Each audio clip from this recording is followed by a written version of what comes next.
Welcome to the show.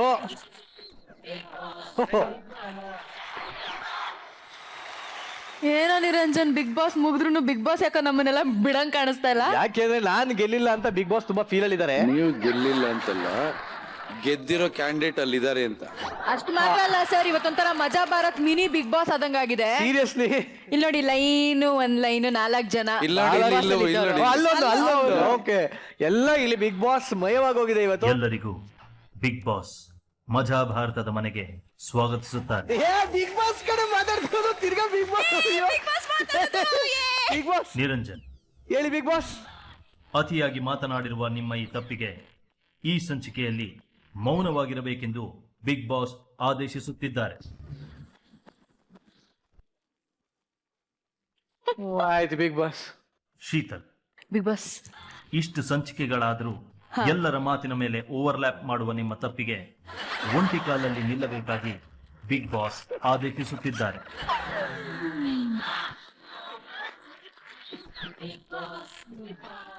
ಇವತ್ತಿನ ಮಜಾ ಭಾರತದ ಸಂಚಿಕೆಗೆ ನ್ಯಾಯ ನಿರ್ಣಾಯಕರನ್ನು ಬಿಗ್ ಬಾಸ್ ಸ್ವಾಗತಿಸುತ್ತಾರೆ. ಧನ್ಯವಾದಗಳು. ನಿರಂಜನ್, ನಿಮ್ಮ ಮೌನ ಮಾತಿಗಿಂತ ಹಿಂಸೆಯಾಗಿರುವುದರಿಂದ ಮತ್ತೆ ಮಾತನಾಡಲು ಬಿಗ್ ಬಾಸ್ ಅನುಮತಿಯನ್ನು ನೀಡುತ್ತಿದ್ದಾರೆ. Thank you Bigg Boss. Thank you. Big Boss, but Bigg Boss, ನನಗೆ ಒಂದು ಮನವಿ ಇದೆ. ನನಗೆ ರವೆ ಉಂಡೆ ಬೇಕು ಬಿಗ್ ಬಾಸ್. ಲಕ್ಸುರಿ ಬಜೆಟ್ ಅಲ್ಲಿದ್ದ ರವೆ ಉಂಡೆಯನ್ನ ಮಜಾ ಭಾರತದ ವೇದಿಕೆಗೆ ಕಳಿಸಲು ಬಿಗ್ ಬಾಸ್ ಅನುಮತಿಯನ್ನು ನೀಡುತ್ತಿದ್ದಾರೆ. Thank you Bigg Boss. Thank you. ಎಲ್ಲಿ ಬರಲಿಲ್ಲ ರವೆ. ಅಯ್ಯೋ ಇಷ್ಟೇ.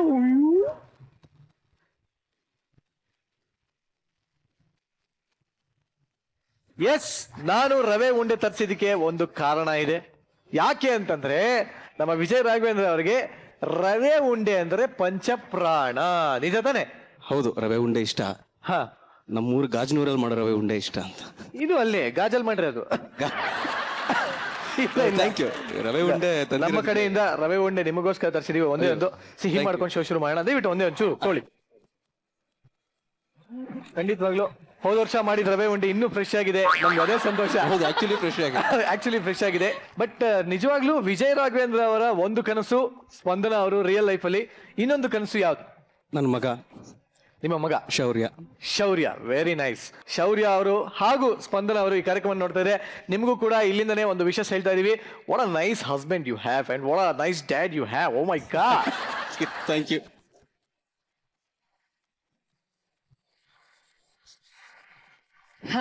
ನಿರಂಜನ್, ಬಿಗ್ ಬಾಸ್ ನ ಎಲ್ಲಾ ಕಂಟೆಸ್ಟೆಂಟ್ಸ್ ಜೊತೆಗೆ ಇವತ್ತು ಬಿಗ್ ಎಂಟರ್ಟೈನ್ಮೆಂಟ್ ತಗೊಳ್ಳೋದಕ್ಕೆ ವೇದಿಕೆ ಸಜ್ಜಾಗಿದೆ. ತಡ ಮಾಡೋದ್ ಬೇಡ, ಶೋ ಸ್ಟಾರ್ಟ್ ಮಾಡ್ಬಿಡೋಣ. ಸೊ ಇವತ್ತು ಕ್ಯಾರವನ್ ಅಲ್ಲಿ ಕಂಡಂಗೆ ಎಷ್ಟು ತಿಂದೆ, ಕಾಣದೇ ಇರೋ ಹಂಗೆ ಎಷ್ಟು ತಿಂದೆ ನೀನು? ಯಾಕಮ್ಮ ನೀ ಏನ್ ತರ್ಸ್ಕೊಡ್ತಿದ್ಯಾ? ನಾ ಕೇಳಿದ್ರೆ ತರ್ಸ್ಕೊಡ್ತಿಲ್ಲ ತಾನೆ? ನೋಡು, ಶ್ರುತಿ ಅಮ್ಮ ಈ ಮುದ್ದಿನ ಮಗನಿಗೆ ಅರ್ಧ KG pulao, 1/4 KG kesari bath, 2 KG ಗಸಗಸೆ ಪಾಯಸ, ಇದೆಲ್ಲದನ್ನು ತಂದು ನನಗೆ ಬಹಳ ಪ್ರೀತಿಯಿಂದ ಮುದ್ದಿಂದ ಕೇಳಿ ಕೊಡ್ತಾರೇನೋ ಅಂತ ಅಂದ್ಕೊಂಡೆ. ಆದ್ರೆ ಏನು ತಂದಿಲ್ಲ ಅವರು ನನಗೋಸ್ಕರ. It's okay. ಆ ಒಂದು ಪ್ರೀತಿ, ಮಮತೆ, ಆ ಒಂದು ವಾತ್ಸಲ್ಯ, ಇದೆಲ್ಲದಕ್ಕೆ ನಾ ಬೆಲೆ ಕೊಟ್ಟು ಸುಮ್ಮನಾಗಿದ್ದೀನಿ. ಹೋಗ್ಲಿ ಬಿಡು, ಚಿಂತೆ ಮಾಡ್ಬೇಡ. ಮರ್ವಿನ್ ಗೊತ್ತಲ್ಲ, ಮರ್ವಿನ್. ಹೌದು, ಮರ್ವಿನ್ ಸ್ವತಃ ಕುಕ್ ಆಗ್ಬಿಟ್ಟಿದ್ದಾರೆ. ಹೌದಾ? ಅವ್ರ ಕ್ಯಾಟರಿಂಗ್ ಇಂದ ತರಿಸ್ಕೊಡ್ತಾ ಇದ್ದಾರೆ. Very nice. ಎಂಜಾಯ್ ಮಾಡು, ಓಕೆನಾ? So let's welcome Prashamsa Kapu from Udupi.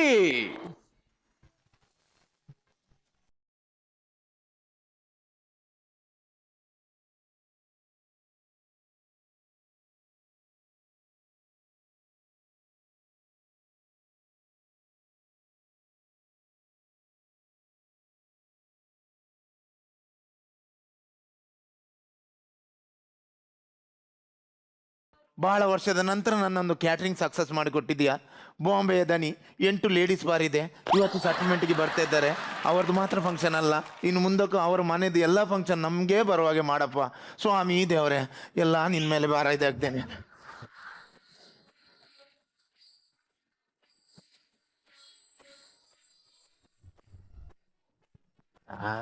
ದನಿ, ಏನು ಬಾರಿ ಇವತ್ತು ಪೂಜೆ ಮಾಡ್ತಾ ಇದ್ದೀರಿ? ವಿಷಯ ಗೊತ್ತಿಲ್ವನ? ಏನು? ನಮ್ದು ಕ್ಯಾಟ್ರಿಂಗ್ ಸಕ್ಸಸ್ ಆಗಿದೆ. ಅದಕ್ಕೆ ದೇವರಿಗೆ ಪೂಜೆ ಮಾಡೋದು ನಾನು. ಸಕ್ಸಸ್ ಆಗ್ಲಿಕ್ಕೆ ಕಾರಣ ನಾನ್ ಸಹ ಇದ್ದೇನೆ. ದೇವರ ಹತ್ರ ನಾನ್ ಸಹ ಹರಕೆ ಹೊತ್ತಿದ್ದೇನೆ. ಏನ್ ಹರಕೆ ಹೊತ್ತಿದ್ಯಾ? ನಾಲಿಗೆಯಲ್ಲಿ ಕರ್ಪೂರ ಇಟ್ಟು ಹೊತ್ತಿಸ್ತೇನಂತ. ಹೌದಾ? ಹೌದು. ಹೊತ್ತಿಸಿದ್ಯಾ? ನೀವ್ ಇವಾಗ ಸಿಕ್ಕಿದಲ್ಲ. ನಾನು ಯಾಕ ಇವಾಗ ಸಿಕ್ಕಿದ್ರೆ ಏನಾಯ್ತಾ? ನಿಮ್ಮ ನಾಲಿಗೆಯಲ್ಲಿ ಹೊತ್ತಿಸ್ತೇನಂತ ಹರಕೆ ಹೇಳಿದ್ದು. ನನ್ನ ನಾಳೆಗೆ ಕರ್ಪೂರ ಹೊತ್ತಿಸ್ಲಿಕ್ಕೆ ನೀನ್ ಹೇಳ್ಬೇಕಣ್ಣ ನಂಗೆ ಗೊತ್ತಿಲ್ವನ ಎಲ್ವರ ಏನು? ನಮ್ದು ಕ್ಯಾಟ್ರಿಂಗ್ ಭಯಂಕರ ಸಕ್ಸಸ್ ಆಗಿದೆ. ಬಾಂಬೆದ ದನಿ 8 ಲೇಡೀಸ್ ಬಾರ್ ಇದೆ ಅವರಿಗೆ. ಅವರು ಇವತ್ತು ಸೆಟ್ಲ್ಮೆಂಟ್ಗೆ ಬರ್ತಾ ಇದ್ದಾರೆ. ಈಗ ಸೆಟ್ಲ್ಮೆಂಟ್ ಆಗ್ತದೆ, ಏನು ಎದುರು ಬೇಡ. ಬಂದ್ರು ದನಿ ಬಂದ್ರು.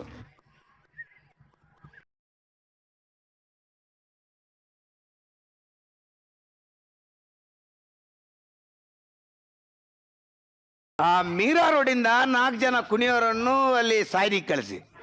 ಹೌದೌದೌದು, ಸಾಯಿನಿಂದ 4 ಜನ ಕುಣಿಯೋರನ್ನು ಸೆಂಟ್ರಲಿಗೆ ಕಳಿಸಿ. ಹೌದು ಆಯ್ತು, ನಾನು ಬೆಳಿಗ್ಗೆ ಬರ್ತೇನೆ ನಾನು. ಓಕೆ. ದನಿ, ನಿಮ್ಮ ಹತ್ರ ಕೋಲಾಟದ ಟೀಮ್ ಇತ್ತಾ? ಯಾಕೆ ನಾನಿಲ್ಲಿ ಕೇಳಿದ್ರಿ? ಕೋಲಾಟದ ಟೀಮ್ ಕುಣಿಯೋ ಟೀಮ್ ಅಲ್ಲ ನಮ್ದು. ನಮ್ದು ಬಾಂಬೆಯಲ್ಲಿ 8 ಲೇಡೀಸ್ ಬಾರ್ ಇದೆ. ಹಾಗೆ ಒಂದು ಕಡೆ ಲೇಡೀಸ್ ಬಾರ್ ಇಂದ ಕುಣಿಯೋ ಹುಡುಗಿಯರನ್ನು ರಾತ್ರಿಗೆ ಇನ್ನೊಂದು ಕಡೆಗೆ ಸಾಗಿಸೋದು, ಶಿಫ್ಟ್ ಮಾಡಿಸೋದು. ಮತ್ತೆ 9 ರಿಂದ 12 ಅಂತ ಹೇಳಿದ್ರು, ಅದು ನಮ್ದು ಬಿಸ್ನೆಸ್ ಟೆಕ್ನಿಕ್ಸ್. ಈಗ 9 ರಿಂದ 12 ಗಂಟೆ ತನಕ ಸ್ವಲ್ಪ ಪ್ರೆಸ್ ಕಸ್ಟಮರ್, ಪಾಸ್ ಕಸ್ಟಮರ್ ಬರ್ತಾರೆ. ಆಗ 18 ರಿಂದ 25 ವರ್ಷದ ಹುಡುಗಿಯರನ್ನು ಕುಣಿಸೋದು. ಆಮೇಲೆ 1 ಗಂಟೆಯಿಂದ 4 ಗಂಟೆ ತನಕ ಗಿರಾಕಿಗಳಿಗೆ ಕುಡಿದು ಸೋಯ ಇರೋದಿಲ್ಲ. ಆಮೇಲೆ 35ಕ್ಕಿಂತ ಮೇಲಿದ ಹುಡುಗಿಯರನ್ನು ಕುಣಿಸೋದು. ಎಲ್ಲಿ ತನಕ ಅಂತ ಹೇಳಿದ್ರೆ, ಮೊನ್ನೆ ನ್ಯೂ ಇಯರ್ ದಿವಸ ಕುಣಿಲಿಕ್ಕೆ ಹುಡುಗಿಯರಿಲ್ಲ. ಆಮೇಲೆ ಬೆಳಗಾಗುವಾಗ ನಮ್ಮ ಅಲ್ಲಿ ವೈಟ್ರಿಗಳೇ ಮೀಸೆ ಬೋಲ್ಸಿ ಕುಣಿಸಿದ್ರು. ನನ್ನ ಮಕ್ಕಳಿಗೆ ಟೈಟ್ ಆಗಿ ಯಾರು ಹುಡುಗಿ ಯಾರು ಹುಡುಗ ಅಂತೇನೆ ಗೊತ್ತಿಲ್ಲ. ಒಂದು ಕುಣಿದದೇ ಕುಣಿದಾದೆ. ಅದು ಲೇಡೀಸ್ ಬಾರ್ ಅಂದ್ರೆ ಎಂತ ದನಿ? ಅದೇ ಎಂತ ಮುಗ್ಧರಪ್ಪ ನೀವು. ಲೇಡೀಸ್ ಬಾರ್ ಏನಂತ ಗೊತ್ತಿಲ್ವಾ ನಿಮ್ಗೆ? ಈ ಸ್ಟೇಜ್ ಅಲ್ಲಿ ಹುಡುಗಿಯರು ಕುಣಿತಾ ಇರ್ತಾರೆ. ಆಮೇಲೆ ಡ್ರಿಂಕ್ಸ್ ಮಾಡ್ತಾ ಇದ್ದವ್ರಿಗೆ ಯಾರಿಗಾದ್ರು ಇಲ್ಲ ಖುಷಿ ಆದ್ರೆ ಡ್ಯಾನ್ಸ್ ಅಲ್ಲ, ಅಲ್ಲಿಂದ ನೋಟ್ ಎಲ್ಲ ಬಿಸಾಕ್ತಾರೆ. ಎಂತ ವೇಸ್ಟ್ ಮಾಡದಲ್ಲ ನಿಮ್ಮಂತ ಡೀಸೆಂಟ್ ಹುಡುಗರಿಗೆ ಅಲ್ಲಪ್ಪ ಅದು. ಆಯ್ತಾಯ್ತು ಇಲ್ಲಿ ಬನ್ನಿ. ಇಲ್ಲಿ ಪ್ರಸನ್ನ ಅಂತ ಯಾರು ಕ್ಯಾಟ್ರಿಂಗ್ ಇದು ನಾನೇ. ಹೌದಾ? ಈಗ ನಿನ್ನೆ ಆ ಫಂಕ್ಷನ್ ಆ ತರ ಆಗ್ಲಿಕ್ಕೆ ಕಾರಣ ಯಾರು? ದನಿ, ಅದು ನಾನಲ್ಲ. ಹೌದಾ? ಹಾಗಾದ್ರೆ ನೀವು ಇವ ನಮ್ಮ ಕುಕ್ಕು ಕ್ಯಾಟ್ರಿಂಗ್ ಇದ್ದು, ನಾನು ದನಿ. ಆದ್ರೆ ಅಣ್ಣ ತಮ್ಮಂದಿರಾಗೆ ಬಹಳ ಕ್ಲೋಸ್. ಹೌದಾ? ಯಾಕಂದ್ರೆ ನಮ್ಮ ಆಜು ಬಾಜಿನ ಮನೆ ಹತ್ರದವರೆಲ್ಲ ಹೇಳಿದ್ರು, ಆ ಹುಡುಗರನ್ನ ಈ ತರ ಬಿಡಬೇಡಿ, ಏನಾದ್ರು ಕೊಡಿ ಅವರಿಗೆ ಅಂತ. ಹಾಗಾಗಿ ನಿಮ್ಗೊಂದು ಕೊಟ್ಟು ಹೋಗುವ ಅಂತ ಬಂದ. ಈಗ ಕೊಡುದಾದ್ರೆ ಯಾರಿಗೆ ಕೊಡ್ಬೇಕು? ನನ್ಗೆ ಕೊಡ್ಬೇಕು. ಹೌದಾ? ಮುಂದೆ ಬನ್ನಿ. ನನ್ಗೆ ಕೊಡಿ. ಒಂದ್ ಮಿನಿಟ್, ಈಗ ಕೊಡುದಾದ್ರೆ ಯಾರಿಗೆ ಕೊಡ್ಬೇಕು ಸೆಟಲ್ಮೆಂಟ್? ದನಿ, ನೀವು ನನ್ಗೆ ಕೊಡಿ. ಆಯ್ತಾನಿ. ನಿಮ್ಗೆ ಎಲ್ಲಾದ್ರೂ ಉಳಿದ್ರೆ ಮನಸ್ಸಾದ್ರೆ ನನ್ ಕೊಡಿದನಿ, ಮಿಕ್ಕಿದ್ದ ಅವನಿಗೆ. ಕೈ ಕೊಡು. ಫಂಕ್ಷನ್ ಲಗಾಡಿ ತೆಗ್ದಿರಲ್ಲ, ನಿನ್ನೆ ಬಂದು 1,500 ಜನದ್ದು ಫಂಕ್ಷನ್ ಕೊಟ್ಟಿದ್ದೇನೆ. ಮಧ್ಯಾಹ್ನ 3 ಗಂಟೆಗೆ ಇಬ್ರು ಬಂದು ಮಸಾಲ ರುಬ್ಲಿಕ್ಕೆ ಶುರು ಮಾಡಿದ್ರಲ್ಲ. ಸಂಜೆ 7 ಗಂಟೆ ತನಕ ಯಾರಾದ್ರೂ ನಿಮ್ದು ಮಸಾಲ ರುಬ್ಬಿ ಆಗಿದೆನಾ? ಬಂದವರೆಲ್ಲ ಛೀ ಥೂ ಅಂತ ಉಗ್ದು ಹೋಗಿದಾರಲ್ಲ. ನೀವು ಮನುಷ್ಯ ನೀನು ಅವನು ಕ್ಲೋಸ್ ಅಲ್ಲ? ಇಲ್ಲ ತಾನೆ, ಅವನ್ ಬೇರೆ ನಾನ್ ಬೇರೆನೆ. ನನ್ಗೆ ಅವನ್ಗೆ ಏನು ಸಂಬಂಧ ಇಲ್ಲ. ಅವ ಖಾಲಿ ಅಡಿಗೆ ಭಟ್ಟ ಮಾತ್ರ. ನಂಗೆ ಅವನಿಗೆ ಸಂಬಂಧನೇ ಇಲ್ಲ. ಏನ ಫಂಕ್ಷನ್? ನಾನ್ ನಿಮ್ಗೆ ಏನ್ ಹೇಳಿದ್ದೇನೆ, ನಮ್ದು ಲೇಡೀಸ್ ಬರೋದು, ನಮ್ದು ಫ್ರೆಂಡ್ಸ್ ಎಲ್ಲ ಬರ್ತಾರೆ. ನಿಮ್ಗೆ 1 ಟೈಸನ್ ಹುಂಜ ಕೋಳಿ, 5 ಕಿಲೋದು 1 ಟೈಸನ್ ಹುಂಜ ಕೋಳಿದ್ದು ಚಿಲ್ಲಿ ಮಾಡ್ಲಿಕ್ಕೆ ಹೇಳಿದೇನಾ? ನೀವೇನ್ ಮಾಡಿದೀರಾ? ನಿಮ್ದು ಮಾಂಸದ ಪ್ಯಾಕೆಟ್ ಅನ್ನು ನಾನು ಓಪನ್ ಮಾಡಿ ನೋಡ್ತೇನೆ. ಏನ್ ನೋಡದ? ನಾನು ಹೇಳಿದ್ರು 5 ಕಿಲೋದು 1 ಟೈಸನ್ ಹುಂಜ ಕೋಳಿ, ಅದರಲ್ಲಿ 10 ತಲೆ 20 ರೆಕ್ಕೆ. ಅಲ್ಲ, ಅದು ಕೋಳಿಯ ಅಥವಾ ರಾವಣವಾದ? ಮತ್ತೆ ನಾನು ಅದರಲ್ಲಿ ಓಪನ್ ಮಾಡಿ ನೋಡ್ತೇನೆ. ನಾನು ಹೇಳಿದ್ದು 5 ಕಿಲೋದು 1 ಟೈಸನ್ ಹುಂಜ ಕೋಳಿ, ಅದರಲ್ಲಿ 8 ಲಿವರ್. 1 ಕೋಳಿಗೆ 8 ಲಿವರ್ ಎಲ್ಲಿ? ಕೋಳಿಯನ್ನು 6 ಪಾಕೆಟ್ ಜೀನ್ಸ್ ಆಗಿ ಇಟ್ಕೊಂಡು ಹೋಗ್ತಾರೆ. ನನ್ನ ಮರ್ಯಾದೆ ತೆಗಿತಾರೆ. ನಾನ್ ನಿಮ್ಗೆ ಕರೆಕ್ಟ್ ಪೀಸ್ ತಗೊಂಡ್ ಬರ್ಲಿ ಅಂತ ಹೇಳಿದ್ರೆ ನೀವೆಲ್ಲ ರೋಡ್ ಸಳ್ಳೆಯಲ್ಲಿ 35 ರೂಪಾಯಿಗೆ ವೇಸ್ಟ್ ಪೀಸ್ ನಾಯಿಗೆ ಹಾಕೋದಿರ್ತೀರಲ್ಲ, ಅಂತ ಮಾಂಸ ಎಲ್ಲ ತಗೊಂಡ್ ಬಂದಿರ. ಅವನು ಬಿಡಿದಾನಿ, ಅವನಿಗೆ ಅನುಭವ ಎಲ್ಲ ಬಿಡಿ. ನಿಮ್ಗೆ ಬಡಿಸುದ್ರಲ್ಲಿ ಏನಾದ್ರೂ ಹೆಚ್ಚು ಕಡಿಮೆ ಆದ್ರೆ ಹೇಳಿ. ಎಲ್ಲಿ ಹೆಚ್ಚಾಗಿದೆ? ಎಲ್ಲ ಕಡಿಮೆನೇ ಆದದಲ್ಲ. ಏನಾಗಿದೆ? ಅಲ್ಲ, ನಿಮ್ಗೆ ಅಲ್ಲಿ ಅನ್ನ ಮಿನಿ ಕಮ್ಮಿ ಆಗಿದ್ರೆ ನನ್ನ ಹತ್ರ ಹೇಳ್ಬೋದಿತ್ತು ಮರ್ಯಾದೆಯಲ್ಲಿ. ಅಲ್ಲಿ 2ನೇ ಪಂಕ್ತಿಯಲ್ಲಿ 2ನೇ ಸಾಲಲ್ಲಿ ಒಬ್ರು ವೈಟ್ ಅಂಡ್ ವೈಟ್ ಹಾಕಿ ಕೂತ್ಕೊಂಡಿದ್ರು. ಅವ್ರು ನಿಮ್ಮ ಹತ್ರ ಏನ್ ಮಾಡಿದ್ರು? 2ನೇ ಸಲಕ್ಕೆ ಅನ್ನ ಬೇಕಂತ ಕೇಳಿದ್ರು. ನೀವೇನ್ ಮಾಡಿದ್ರಿ? ನಿಮ್ಮ ಹುಡುಗ ನೋಡ ಅಲ್ಲಿ ವೈಟ್ ಅಂಡ್ ವೈಟ್ ಹಾಕಿ ಕೂತ್ಕೊಂಡವರಿಗೆ 2ನೇ ಸಲಕ್ಕೆ ಅನ್ನ ಬೇಕಂತೆ ಅಂತ ಆ ಹುಡುಗ ಬೊಬ್ಬೆ ಹಾಕುದು. ಏನ್ ಹೇಳ್ತೀಯಾ? ಅವ್ರಿಗೊಮ್ಮೆ ಹಾಕಿದಲ್ಲ ನಾವು, ಈ ಹುಡುಗ ಬೊಬ್ಬೆ ಹಾಕುದು. ಹೌದಾ? ಆಗ ಹಾಕಿದೆಲ್ಲ ತಿಂದಿದ್ದಾರೆ, ಇನ್ನೊಮ್ಮೆ ಬೇಕಂತೆ ಅಂತ. ಅವ ಅಲ್ಲಿಂದ ಬೊಬ್ಬೆ ಹಾಕಿ, ನಿಮ್ಮ ವಾಕಿ ಟಾಕಿ ಬೇರೆ, ಅಲ್ಲಿಂದ ವಾಕಿ ಟಾಕಿಯಲ್ಲಿ ಬೊಬ್ಬೆ ಹಾಕಿದ್ದು.